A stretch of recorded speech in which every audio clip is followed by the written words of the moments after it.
یوم عرفہ یعنی 9 ذی الحجہ کے روزے کی فضیلت۔ حضرت ابو قتادہ رضی اللہ تعالیٰ عنہ سے مروی ہے کہ آپ صلی اللہ علیہ وسلم نے ارشاد فرمایا، میں اللہ تعالیٰ سے امید رکھتا ہوں کہ عرفہ کے دن کا روزہ گزشتہ 1 سال اور آئندہ 1 سال کے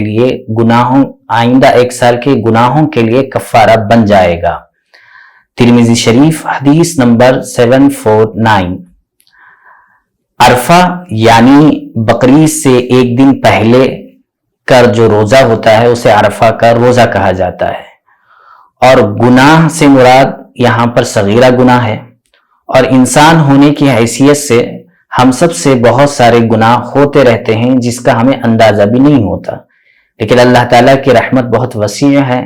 اللہ تعالیٰ بندوں پر رحم فرماتے ہیں اور بندے اپنے گناہوں سے معافی طلب کرے، اس کے مختلف مواقع اللہ تعالیٰ ہمیں عطا کرتے رہتے ہیں۔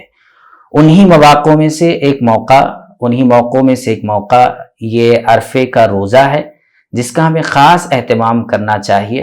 ویسے تو ذی الحجہ کے شروع کے 9 دنوں کے روزے بہت اہمیت کے حامل ہیں اور اس میں ہمیں رہنے کا اہتمام کرنا چاہیے۔